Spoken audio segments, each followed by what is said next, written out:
Hello મિત્રો, સ્વાગત છે તમારું ભારતીસ કિચન ગુજરાતીમાં। તો આજે આપણે બનાવીશું ખાવામાં એકદમ ટેસ્ટી અને અનેક ફાયદાઓથી ભરપૂર સરગવાના શાકની રેસીપી। આમ તો આપણે ઘરમાં સરગવાનું શાક તો બનાવતા જોઈએ છે, પરંતુ આજે આપણે આ શાક એક અલગ જ રીતથી બનાવશું। સાથે આ શાક બનાવવું તો એટલું સહેલું છે કે જો તમે પહેલી વાર પણ બનાવશો ને તો પણ તમારું શાક એકદમ પરફેક્ટ જ બનીને તૈયાર થશે।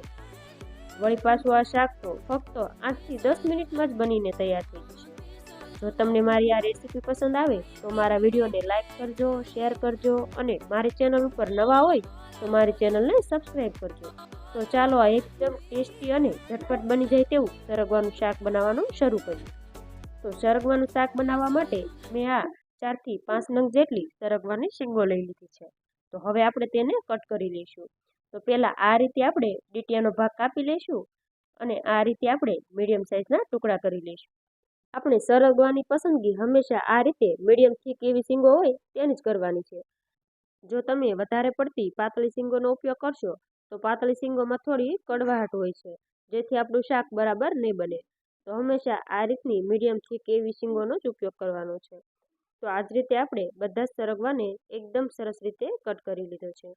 તો હવે સરગવાના શાકનો 100 ગણો ટેસ્ટ વધારી દે તેવી લસણવાળી ચટણી બનાવી લઈશું। તો એના માટે આ લગભગ 10 થી 15 જેટલી લસણની કળીઓ લઈ લીધી છે। સાથે આપણે 1 ઇંચ જેટલો આદુનો ટુકડો લઈ લઈશું। સાથે આપણે 1 ચમચી જેટલું તીખું લાલ મરચું ઉમેરી દઈશું। સાથે અડધી ચમચી જેટલું કશ્મીરી લાલ મરચું ઉમેરી દઈશું અને આ બધું જ આપણે એકદમ સરસ રીતે વાટીને ચટણી બનાવી લઈશું। સરગવાનું શાક બનાવતી વખતે હંમેશા આ રીતે આપણે ફ્રેશ ચટણીનો જ ઉપયોગ કરવાનો છે, તો જ આપણું શાક એકદમ ટેસ્ટી એવું બનીને તૈયાર થશે। તો 1 થી 2 જ મિનિટમાં તમે જોઈ શકો છો આપણી એકદમ સરસ રીતે લસણવાળી ચટણી વટાઈ ગઈ છે। તો હવે આપણે આ ચટણીને સાઈડમાં મૂકી દઈશું અને સરગવાનું શાક બનાવવાનું શરૂ કરીએ। તો મેં અહીં સરગવાનું શાક બનાવવા માટે મીડિયમ ગેસની ફ્લેમ ઉપર કુકર ગરમ કરવા માટે રાખી દીધું છે। તો હવે આપણે તેની અંદર 4 મોટી ચમચી જેટલું તેલ ઉમેરી દઈશું અને તેલ થોડું ગરમ થાય ત્યારબાદ આપણે તેની અંદર રાઈ ઉમેરી દઈશું અને રાઈને એકદમ સરસ રીતે ફૂટવા દઈશું। રાઈ આ રીતે એકદમ સરસ રીતે ફૂટી જાય ત્યારબાદ આપણે તેની અંદર અડધી ચમચી જેટલું જીરું ઉમેરી દઈશું। ત્યારબાદ 1 ચમચી જેટલી હિંગ ઉમેરી દઈશું અને આપણે સરગવાના જે ટુકડા કરીને રાખ્યા તે ઉમેરી દઈશું। ત્યારબાદ બધું જ એકદમ સરસ રીતે મિક્સ કરી લઈશું। બધું એકદમ સરસ રીતે મિક્સ થઈ જાય ત્યારબાદ આપણે તેની અંદર મસાલા કરી લઈશું, જેમાં સ્વાદ પ્રમાણે મીઠું અને અડધી ચમચી જેટલી હળદર ઉમેરી દઈશું। ત્યારબાદ આપણે તેની અંદર જે લસણવાળી ચટણી બનાવીને રાખી તે 1 ચમચી ઉમેરી દઈશું। ત્યારબાદ આપણે તેની અંદર અડધી ચમચી જેટલું ધાણા જીરું ઉમેરી દઈશું અને બધું જ એકદમ સરસ રીતે મિક્સ કરી લઈશું। આ રીતે બધું એકદમ સરસ રીતે મિક્સ થઈ જાય ત્યારબાદ આપણે ગેસની મીડિયમ ટુ લો ફ્લેમ રાખી લગભગ લસણવાળી ચટણીને 1 થી 2 મિનિટ સુધી આ જ રીતે કન્ટિન્યુ ચલાવતા જઈ આપણે લસણવાળી ચટણીને સાતળી લેવાની છે, જેથી લસણ અને આદુનો ટેસ્ટ આપણા સરગવાના શાકમાં એકદમ સરસ રીતે આવે। તો આ રીતે જો આપણે ફ્રેશ લસણવાળી ચટણી બનાવીને ઉમેરીશું તો આપણું શાક ખાવામાં ખૂબ જ ટેસ્ટી એવું બનશે। તો આ જ રીતે આપણે વચ્ચે વચ્ચે ચલાવતા જઈશું અને 1 થી 2 મિનિટ સુધી લસણવાળી ચટણીને સાતળી લઈશું। સરગવામાં કેલ્શિયમ, આયર્ન, પોટેશિયમ, મેગ્નેશિયમ ખૂબ જ સારી માત્રામાં હોય છે, એટલે આપણે અઠવાડિયામાં 1 થી 2 વાર તો સરગવાનું સેવન કરવું જ જોઈએ। તો અત્યારે સરગવાની સિઝન ચાલે છે તો તમે આ શાક એકવાર જરૂરથી ટ્રાય કરજો। આ શાક બનાવવું તો એટલું ઈઝી છે, સાથે આ ફક્ત 7 થી 8 મિનિટમાં જ બનીને તૈયાર થઈ જશે। તો તમે આ શાક એકવાર જરૂરથી ટ્રાય કરજો। તો 2 થી 3 મિનિટ જેટલો સમય થઈ ગયો છે અને આપણી લસણવાળી ચટણી પણ એકદમ સરસ રીતે સતળાઈ ગઈ છે। તો હવે આપણે તેની અંદર 1 ગ્લાસ જેટલું પાણી ઉમેરી દઈશું। જો તમારે થોડું વધારે ગ્રેવીવાળું શાક જોઈતું હોય તો તમે એ પ્રમાણે થોડું વધારે પાણી પણ ઉમેરી શકો છો।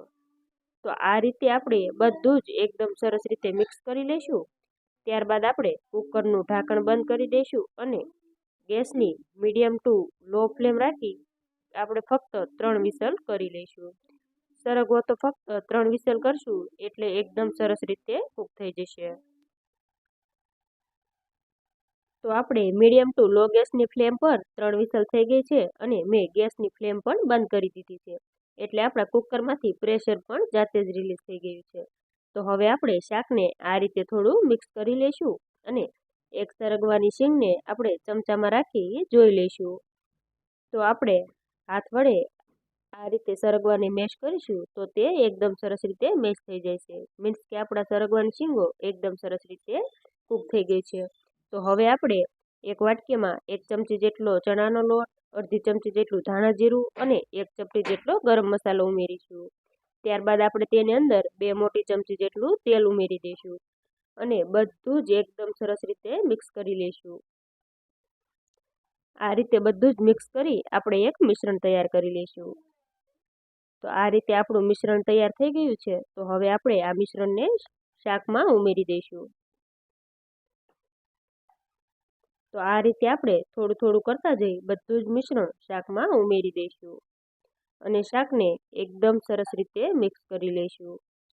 આ રીતે આ મિશ્રણ શાકમાં ઉમેરવાથી આપણા શાકની ગ્રેવી એકદમ થીક થઈ જશે અને શાક પણ ખાવામાં ખૂબ જ ટેસ્ટી એવું બનીને તૈયાર થશે.